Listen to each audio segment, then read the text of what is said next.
Oke teman-teman, kali ini saya akan mencoba memberikan sebuah review terhadap sebuah mikroskop, sebut saja pendatang baru, Phoenix BMC 100. Saya udah membuat beberapa catatan untuk mikroskop Phoenix ini, teman-teman. Ada banyak banget kelebihan yang sebelumnya saya sama sekali tidak menduga mikroskop ini memiliki begitu banyak fitur yang bagus dengan harganya yang sangat terjangkau, dan bahkan fitur-fitur ini hanya akan dapat saya temui pada mikroskop-mikroskop mahal yang masuk kategori kelas menengah atau ke profesional. Jadi mikroskop ini bahkan dijual dengan identifikasi education mikroskop atau mikroskop edukasi, lebih untuk ke mungkin sekolah menengah atau kuliah. Tapi sebenarnya mikroskop ini sangat bisa untuk dipakai di klinik, bahkan di rumah sakit. Oke. Dan saya akan cerita beberapa kendala terhadap mikroskop China seperti Yajumi 107BN. Banyak sekali ditemukan di lapangan mikroskop, maksudnya di customer saya ya. Itu mikroskop itu sulit banget dapat digunakan untuk melihat inti sel pada perbesaran 1000 kali. Hapusan darah khususnya ya, melihat inti sel melihat sel atau inti sel atau melihat eritrosit. Karena sebenarnya eritrosit itu nggak punya inti sel ya.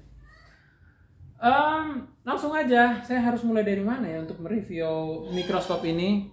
Ya, saya akan mulai pertama-tama dari lensanya. Oke.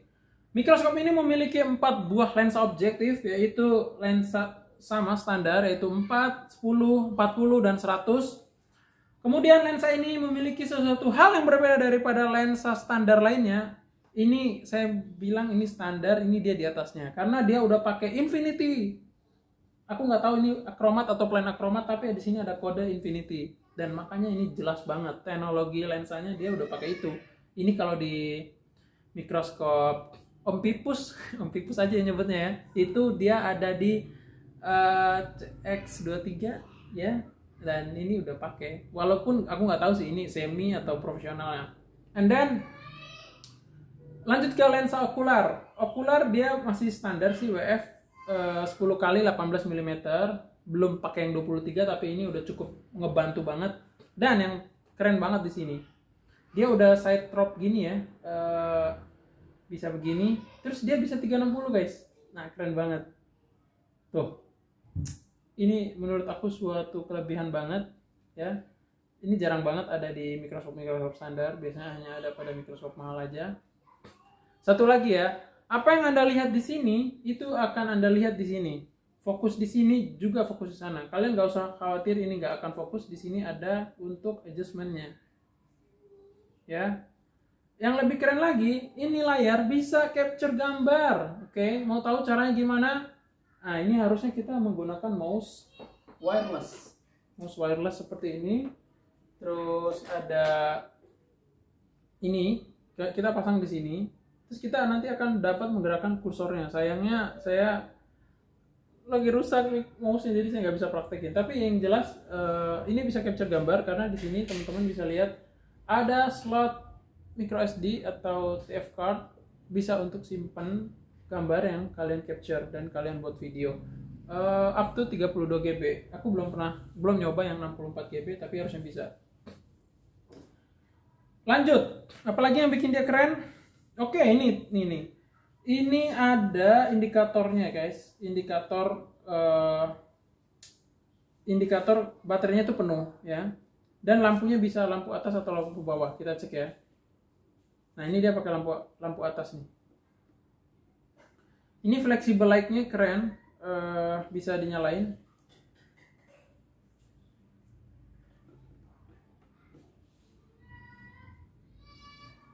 Ya. Sepertinya ada sedikit masalah. Ya, ini dia flexible light. Ini gunanya untuk apa? Flexible light ini adalah untuk melihat kalau kamu pengamatan perbesaran rendah, mengamati kutu atau mites, ini biasanya dokter-dokter hewan. Nah ini akan kebantu banget menggunakan flexible light ini. Nah ini kenapa mati-mati gini, mungkin colokan di belakang ini udah kendor. Nah dia simple sih, USB gitu ya. Oke, aku cuma mau bilang mikroskop ini udah 6 bulan dipakai. So kalau mikroskopnya ini keren sampai di usia penggunaan 6 bulan itu emang keren. Tapi kalau mikroskopnya itu bermasalah ya memang kenyataannya gitu. Mungkin salah satu kekurangannya flexible lightnya ini. Ya wajar lah ya, ini masih aksesoris atau minor lah. Tapi kalau kamu beli ganti pun aku rasa harganya nggak mahal sih, masih di bawah 100 ribuan. Jadi udah satu ketemu nih kekurangan mikroskop ini ya. Tadi kelebihannya tuh, saya sih belum selesai sih cerita kelebihannya, tapi kayaknya bakalan ada banyak kelebihan dibandingkan kekurangan. Kekurangannya itu adalah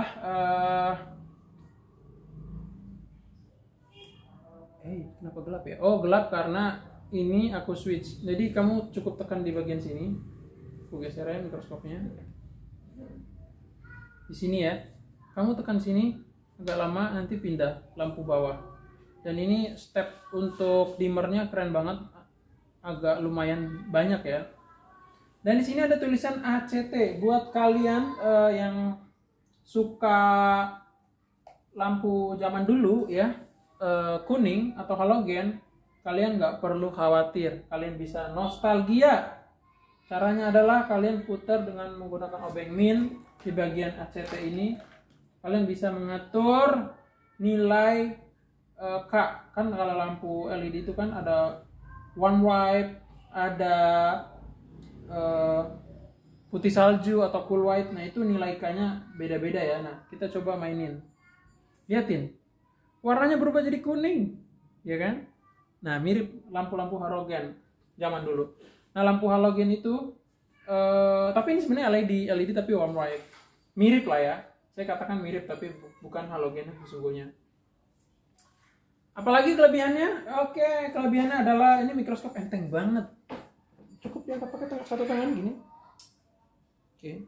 Kurangannya satu gini, ini kalau aku cabut, aku cuma cerita aja, nggak akan aku cabut langsung karena ini bisa merusak mikroskopnya ya, nggak langsung sih tapi kelamaan. Jadi gini ya, aku matiin nih monitornya ya, aku matiin nih posisi monitor mati, terus power adaptornya kan dia pakai yang 12 volt nih, aku cabut ya, dia nggak akan mati lampu bawah tuh, lampu bawah, karena dia ada baterainya. Aku lupa ini berapa mAh tapi bisa dites, ini continue bakalan nyala terus selama 8 jam lebih. Tapi ini buat di daerah yang sering mati lampu ngebantu banget sih. Kalian tetap bisa ngamat melalui eyepiece tapi nggak bisa pakai monitor karena monitor itu nggak dikonekkan dengan cadangan baterai atau cadangan penyimpanan baterainya. Kenapa? Mungkin ya pertimbangannya dari si pabrikannya itu akan membuat si mikroskop ini boros kan. Tadinya mungkin bisa 8 jam, tiba-tiba kalau ini pakai baterai yang juga disimpan di dalam mikroskop ini hanya sekitar 4 jam aja. Itu sih menurut aku pertimbangan itu. Tapi itu bisa dipikir sebagai kekurangan atau bisa juga bukan sebuah kekurangan. Tapi aku harus sampaikan secara objektif memang kelebihan dan kekurangan dari produk ini. Ketajaman lensa guys, ketajaman lensa kita ini lensa perbesaran 40 kali ya, atau objektif 4 kali. Kita coba geser, nggak usah dipindahin dulu. Oke, kita tetap gini ya, kita tetap fokus, kita langsung pindah aja. Mikroskop mahal tuh biasanya gini, kita pindah ini, nggak usah geser-geser pengatur fokus halus atau pengatur fokus, tidak usah kita geser-geser pengatur fokus kasarnya, kita cukup mainkan sedikit di pengatur fokus halus. Nah, selisihnya nggak akan jauh ya, nggak akan jauh perpindahannya. Next kita ke 40, apakah 40 juga seperti itu? Kita cek. Wow, keren, sama. Jadi kita nggak perlu turunin lagi ke pengatur fokus kasarnya, cukup putar sedikit di pengatur fokus halus, dia udah langsung fokus lagi. Kita cobain 100 kali, apakah gitu juga. Ini no immersion oil ya, no immersion oil. Kita coba fokuskan dikit. Nah, tanpa immersion oil pun dia masih bisa fokus di 1000 kali. Keren gak tuh mikroskop? Apalagi pakai immersion oil. Mau coba pakai immersion oil? Kita coba ya. Ini Kita coba ya, apakah dia akan lebih fokus. Aku ada immersion oil ini. Oke teman-teman, ini aku beli eceran, tapi aku nggak tahu ini ya, apakah ini benar atau enggak. Tapi semoga aja ini benar. Aku cuma butuh sedikit aja di objeknya. Kita buang dulu ke dalam botol, dikit saja. Kita tempel di atas objeknya ya. Oke, kita langsung turunin dulu nggak? Langsung aja lah ya, nggak usah diturunin. Nah, kita lihat perbandingannya. Loh, malah jadi kayak gini ya.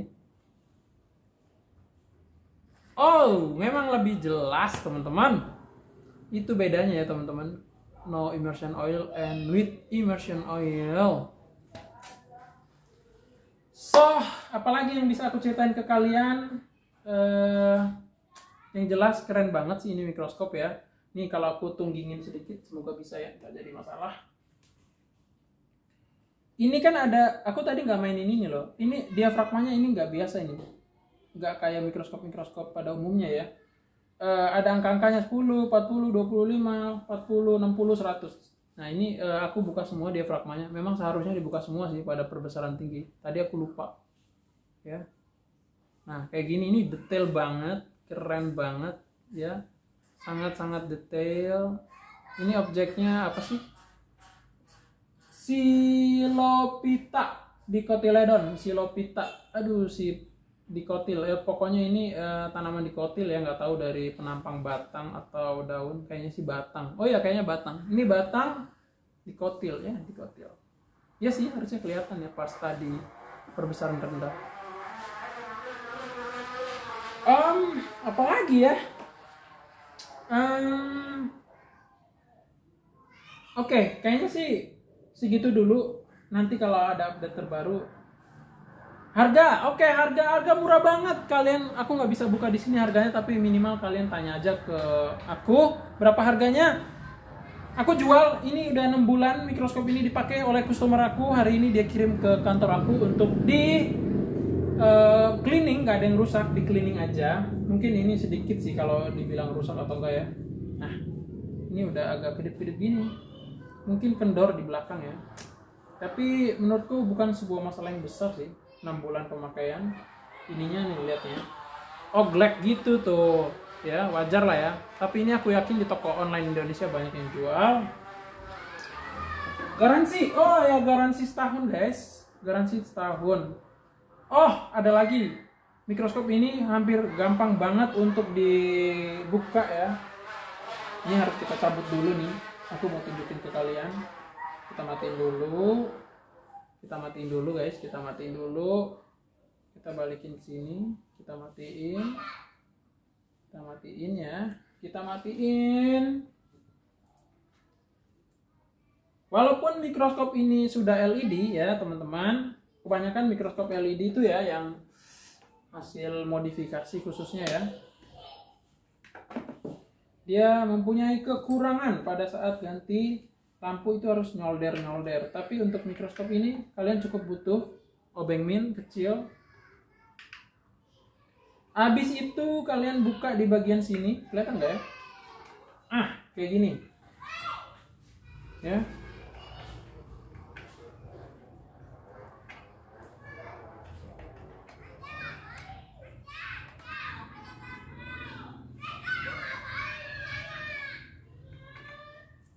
Oke. Kenapa aku tunjukin ini ke teman-teman? Karena menurut aku ini adalah sebuah kelebihan dan inovasi banget.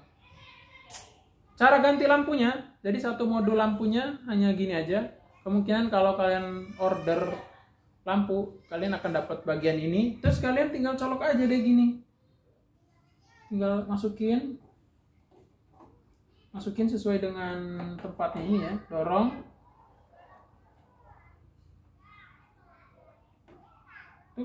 Tapi tenang aja teman-teman, kemungkinan putus lampunya itu sangat kecil ya. Karena pada dasarnya lampu-lampu LED itu biasanya dipakai hingga minimal 2000 jam pemakaian secara kontinu ya. Jangan dihitung hari mati, hari nyala. Tapi pokoknya kalau dihitung pas hidupnya aja. Bahkan ada yang pernah baca gitu hingga 20.000 jam. Wow, udah gitu hemat energi ya. Itulah kelebihan dari lampu LED. Aku pasang lagi. So, aku rekomendasi banget buat mikroskop ini, ya. Oh ya, satu lagi kekurangannya harus aku sampaikan ke teman-teman, mikroskop ini tidak ready stock, jadi harus dipesan khusus alias PO. PO berapa lama? 30 sampai 35 hari. Ya. Jadi aku cari di Indonesia juga belum ada sih yang jual, baru Cakrawala mikroskop itu pun PO. Ya. Buat teman-teman yang mau nanya-nanya ya di kolom komentar aja lah ya. Kenapa reviewnya buru-buru? One man show, man. Kameramennya aku, modelnya aku. Pakai kamera HP. Memori HP ku juga terbatas kan.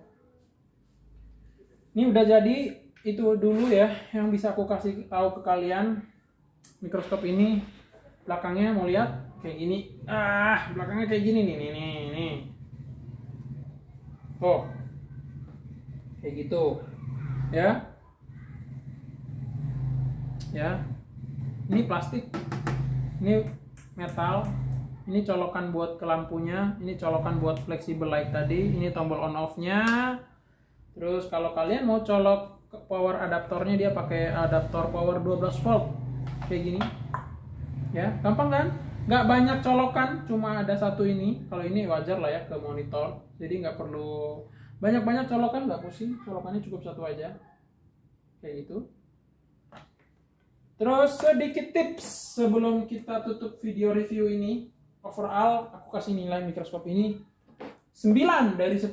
Yeay! Kenapa? Karena mikroskop ini harganya terjangkau tapi fiturnya luar biasa.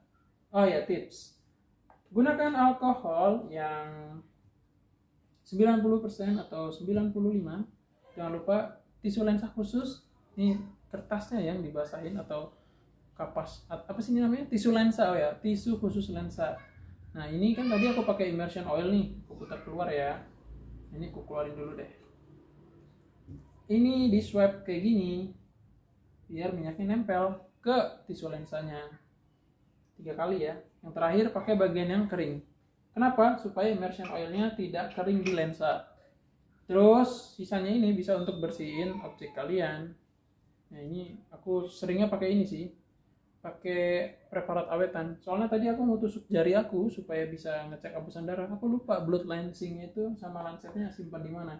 So, terima kasih banyak udah nonton video-video dari Cakrawala Mikroskop. Dukung terus channel ini supaya aku makin rajin upload videonya dan bisa memberikan sharing serta tips and apapun itu tentang mikroskop. See you at next video.